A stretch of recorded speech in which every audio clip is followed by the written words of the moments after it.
Welcome back to the Football Terrace. I hope you're all doing wonderfully well on this beautiful Saturday. Don't spend all day watching YouTube videos.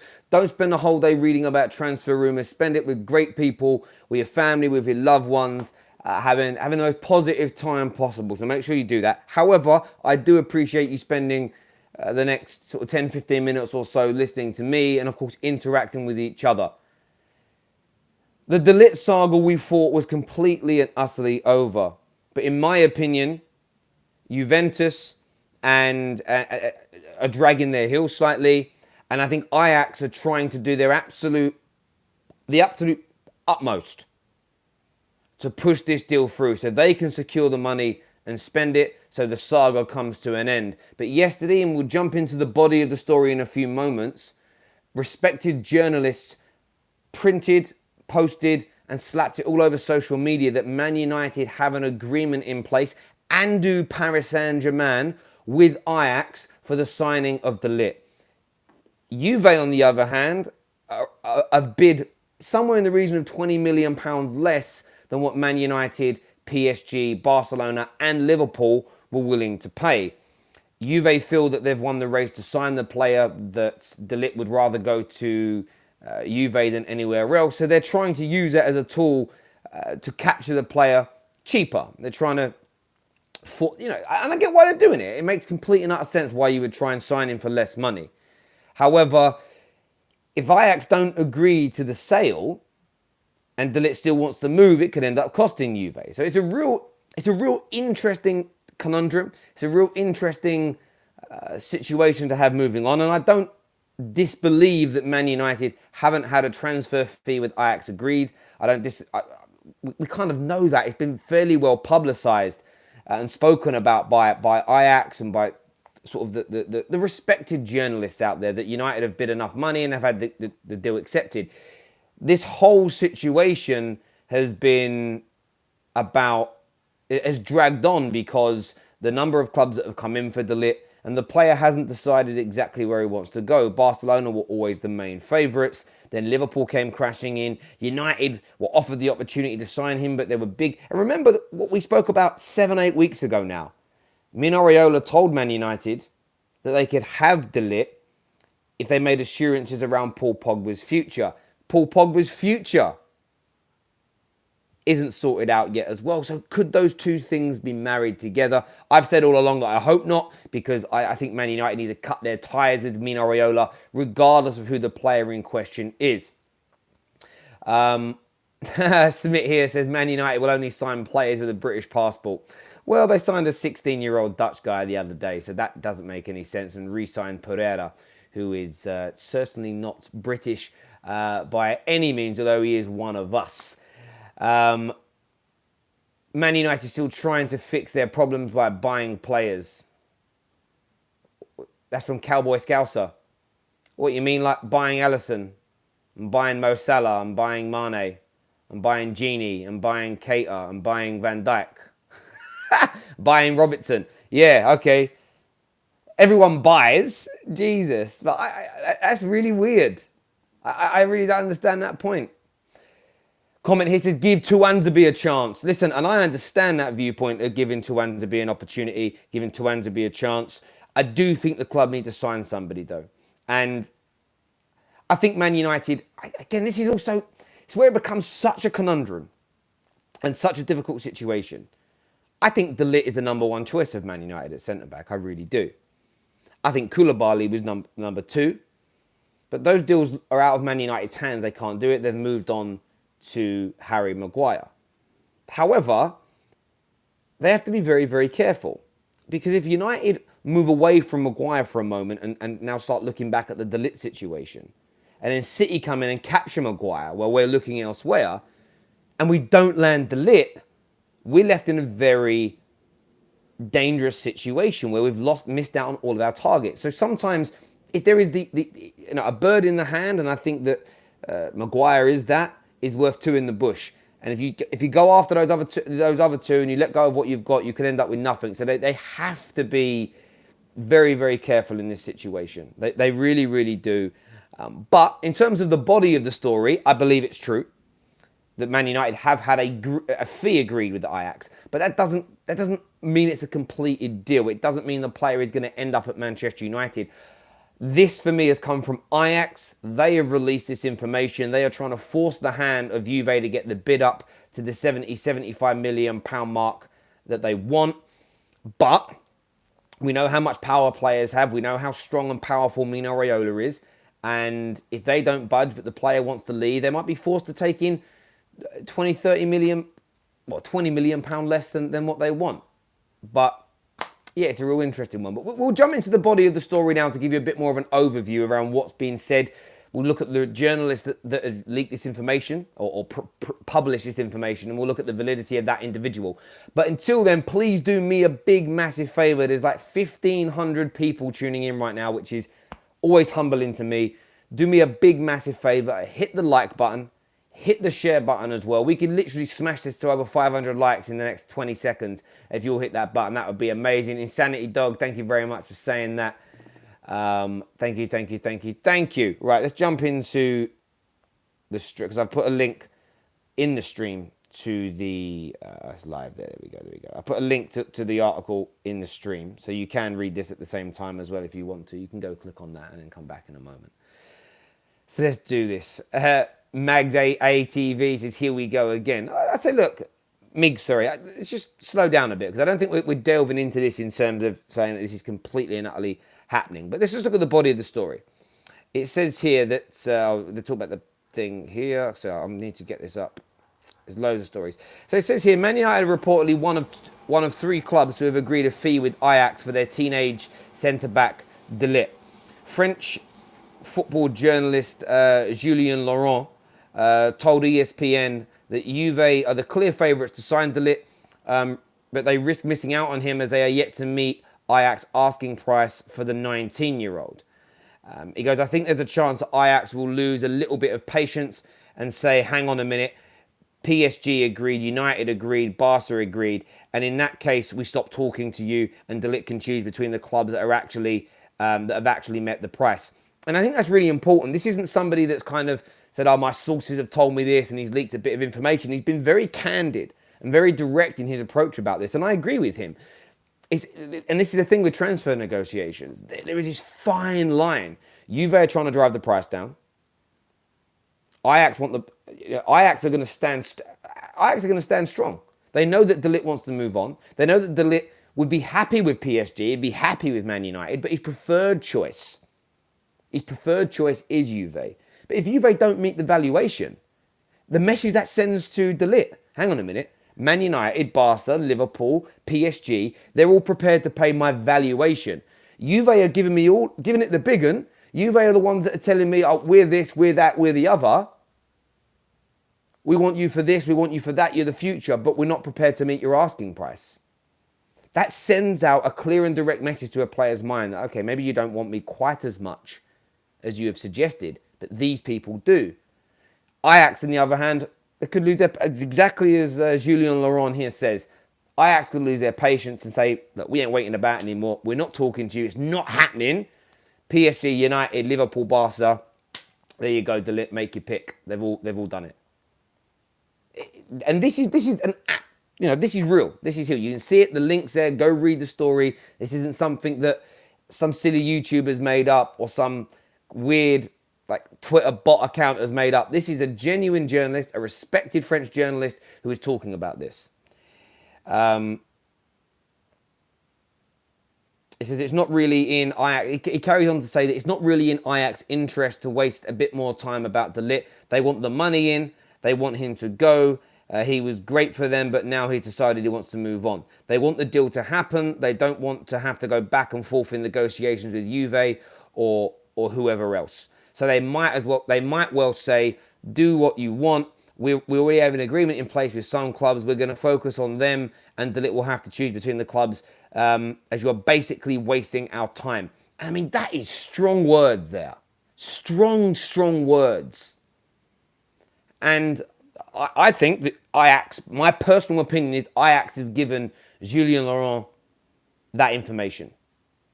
They have gone to him and said, look, we'll give you an exclusive interview or two in the future, but right now, this is a story we want you to pay. And we know that football clubs, I know for a fact, I've spoke to many football agents about this, and they've confirmed it. We had a super agent on Fan Park Live last year, and we put that question to him. Do clubs, do agents, do players, do intermediaries involved in these deals leak information to the press for their own gains? And he just smiled and said, yes, of course we do. So for me, this has come from Ajax to trying to force Juve's hand. And now the ball is well and truly in the court of Juve. A week ago, it was a nailed-on certainty he was going elsewhere. He was going to Juve. Now, it's looking a little bit sketchy for him. I still think he'll go to either Juve or Barcelona. I think Man United, PSG, Liverpool are secondary to him. But who knows? Who knows what goes on? If it drags on for another week and PSG go and sign somebody, these things happen in football. People move on. It's like relationships. People always say, oh, I'll wait for you forever. They don't. People move on. They do. They go elsewhere. How do sell-on clauses work with swap deals is what Kyle Wilson has said. There's a number of... The way they could work is this. A swap deal would be, let's just say the buyout clause is a nice round number, £100 million. My club wants to buy your player. He's a £100 million buyout clause. I have a midfielder that you would like who's valued at 40 million. So we would give you 60 million of the buyout clause and that player making up the sum. That would be it. A comment here from Sancho says, we don't want no more Raiola clients. Yeah, I mean, this is the thing. It's... I've said that all along, and one bit of information I was told by some footballing people very early on this is well back in that sort of the middle of May now, a couple of months ago, that Mino Raiola approached Ed Woodward and guaranteed him De Ligt's signature on the basis that Man United either sell Paul Pogba this summer or make him a new big offer, a new big contract, and if that still didn't quite work out between the two clubs in terms of relationship and neither were happy, United in 12 months or so would sell him on for the right price to a club, but they would have to put this into an agreement. And I felt the whole way along that this would put Manchester United over a barrel, that this would put Manchester United in a very weak position when it comes to Raiola. And as much as I would like De Ligt the player, he does come with Mino Raiola, and at the age De Ligt is at, in my opinion, in 3 years' time, 4 years' time, when he's maybe the best centre-back in the world, Mino Raiola is going to do with De Ligt what he's doing with Paul Pogba right now. He's going to start angling him off and putting him out to market, offering him to big clubs, rival clubs. That will unsettle the dressing room. That will unsettle the player himself. It will cause turbulence within the Man United ranks. And it's not healthy for anybody. But a great comment there from Skills, who says money talks. And money always does talk in these situations. Seen a few other live comments say that Liverpool were never in for him. Yeah, that's not true. Liverpool certainly made an approach. They certainly made a bid. They've certainly had conversations with Mino Raiola. That's my belief through the reputable journalists that have spoken of this. Even the Liverpool-based journalists that have gone in from this point of view. But from my perspective, I think Liverpool didn't make the offers financially to De Ligt that PSG, that Barcelona, Man United and Juve have made. So it'd be very difficult for them to grab them. Forrest here says he's got a conspiracy theory. Could Raiola be working for the interest of his client Pogba? Imagine how both stocks of Pogba and De Ligt, both at Man United, Pogba being behind this. Yeah, I think he might be working for I think Mino Raiola is a very calculated, a very clever, and a very astute businessman. That's something you cannot take away from him. For me, he's trying to maximise as much money as he can for his players and for himself. And that's why in 3 or 4 years' time, even if De Ligt signs a 5-6 year deal, this saga is going to rear its head again. Watch, whatever club he is at, this is going to rear its head again. In the same way we've seen with Neymar. It's every summer it's talking about a move with him. When Anthony Martial had the wrong kind of agent, every window is linked with a move away. Gets his new deal. You know, since he sacked his agent and got his head down, and again when Jose left as well, because that was who the turbulence was with, man's got his head down, he's working hard. If you have the right representatives, they can help you. And look, Paul Pogba wonderful brand, wonderful talent. You know, if you look at Zinedine Zidane, Ronaldinho, Thierry Henry, if you look at these players, the Paul Scholeses of this world, Xavi, Iniestas, Messi, Ronaldo, there's always debates whether or not who's the best, and that's one thing. But in terms of them all being tier one, the highest end players in the world, 99% of the footballing fraternity agrees on those body of people. Paul Pogba's legacy in football is so divided. Some put him in that space. Others think he's a level or two below it. And I sometimes feel that the issue he's had is that he's not got his head down at one particular club and achieved absolute greatness anywhere yet. Now you can move. Like Clarence Seedorf had many, many clubs, as an example. Ronaldinho had a couple. Henry had a few clubs. But they, at least one of their clubs, if not two, if not three in some cases, they achieved greatness. They won the biggest trophies. They won the biggest individual accolades. They were consistent, loved and adored by that fan base. And those guys, to an extent, especially after retirement, these are the kind of players where even if you hated them as players, you'd look back once they retired and you're like, oh, I kind of miss those days. I miss this guy. I miss watching him as an example, right? Paul Pogba, because of Mino Raiola, is potentially taking that legacy away from him. And I see the same thing with De Ligt. The same thing could happen with De Ligt. If he's at United for 3 years and he does brilliant things, but then United are on the edge of becoming a great team again, and then Raioola's like, right, we're going to get you to Barca now, we're going to get to Juve now. It takes 18 months, he gets himself, but he has an 18 months that's up and down because of all the turbulence. He goes to Barcelona, and he's there for a few years, and the fans fall in love with him, and then again it's for a new deal, for another move, he's being prostituted around by Mino Raiola. The fans lose that endearment. Maybe his form drops again, and you look at it and go, he's very good, but he hasn't done what greats before him have. That would be my concern. If I was talking to De Ligt, I'm not a football agent. I don't have the connections that Mino Raiola has. But from my point of view, I think that players have to... The money's there now in football. You're going to get great money. But legacy. Legacy is important for these top players. And I think that having a big social media following and having loads of fans screaming your name is one thing. But for the footballing fraternity to remember you as a great, when you have the talent to be a great, if you don't achieve it, and some of that is based on your actions, your behaviours, your agent, your consistent moving around, I think that's something that you'll regret as you get older. Billy T here said, is this official or is it speculation? Well, it's come from a journalist, Julien Laurens, a very respected French journalist. He has spoke very candidly about this situation. There's the link in the description below via the Manchester Evening News. They have reprinted it. It's not their story, but go check it out. And there we go. Liverpool was serious and heavy for De Ligt, but because he would have disturbed the wage structure, they dropped out. Yeah, exactly. Like, they were serious about him. Liverpool have looked at him. But when Man United are offering 16, 17 million a year in salary, I think Juve have offered £20 million. £20 million for the player per year.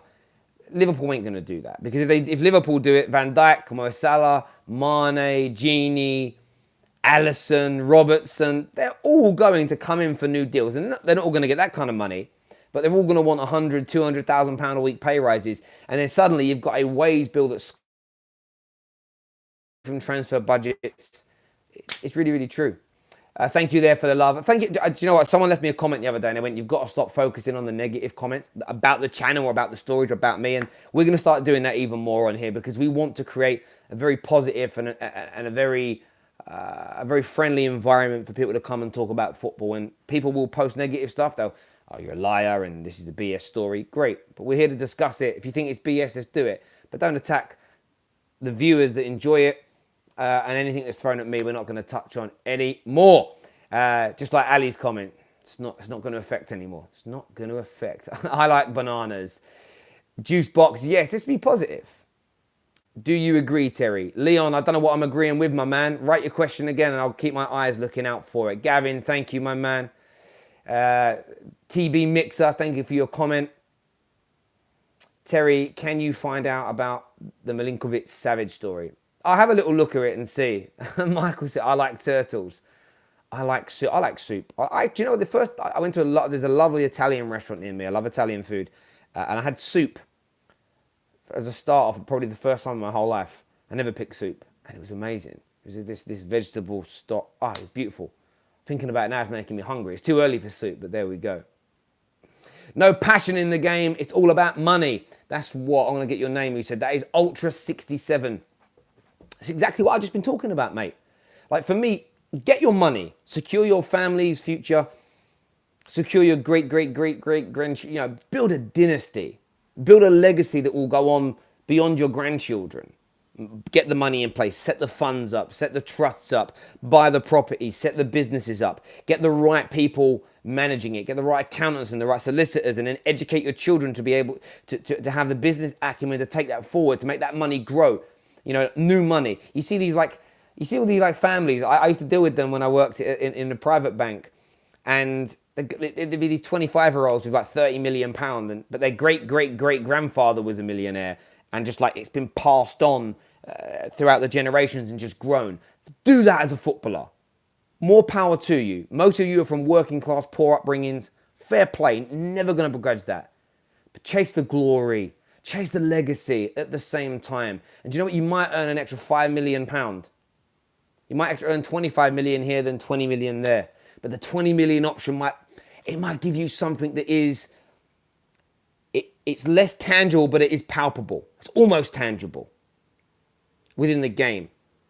And I think you'll make your money anyway. I really do.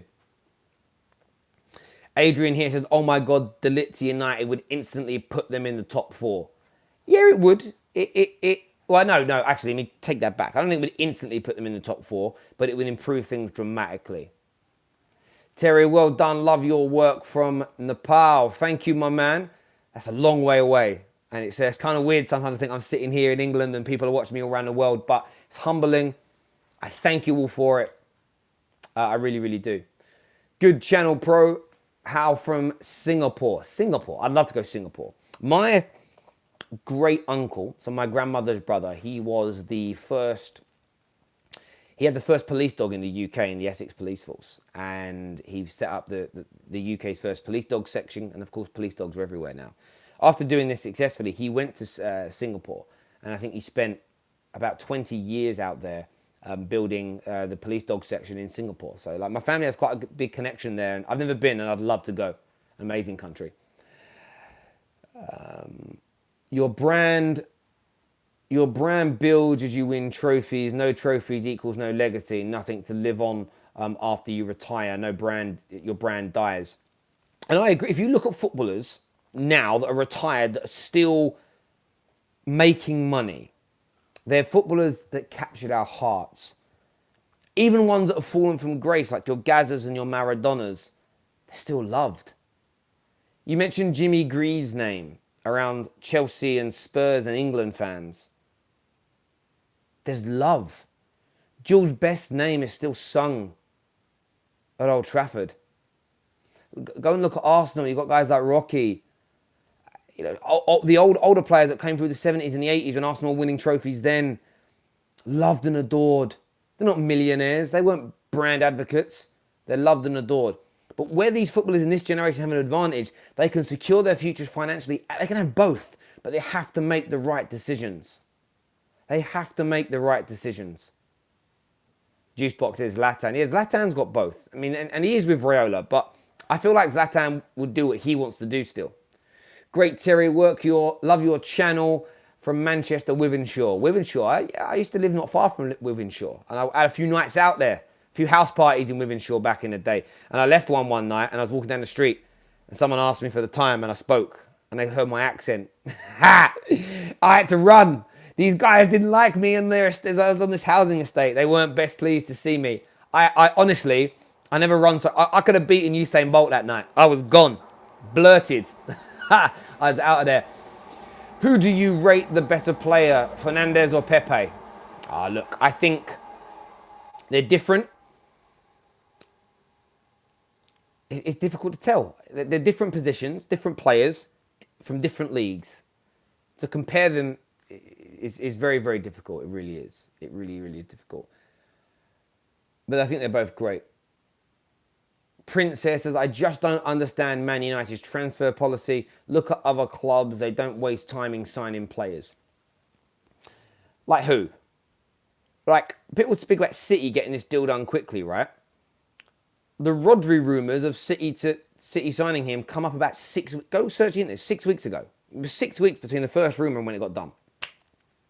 So there is that. Equally, with the De Ligt situation, with the Maguire situation, United aren't the ones dragging their heels. The clubs are negotiating. These things are not simple. They're not simple. Gregory, all the way from South Africa. Hello to you. Greetings from Cambodia. Do you know what? You're the first person from Cambodia I think who's ever commented on here. Cambodia. Damn. Great work for Sean from Southampton. Not as prestigious as Cambodia. Not as exotic as Singapore, but Southampton. Sri Lanka.